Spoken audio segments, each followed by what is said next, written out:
Je voudrais vous parler d'Amanda Gorman, la poétesse qui a séduit le monde entier par sa force, par sa voix, par sa lecture.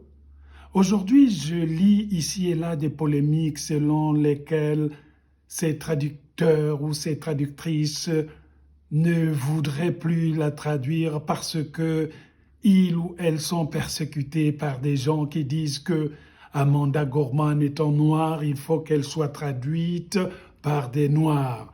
C'est une forme de racisme.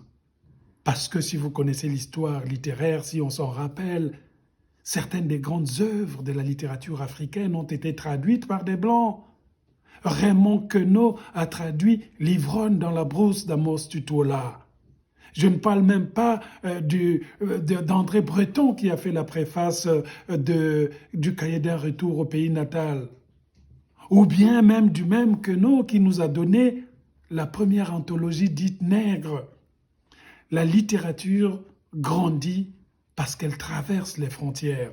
La littérature ne devrait pas être tributaire d'une certaine couleur.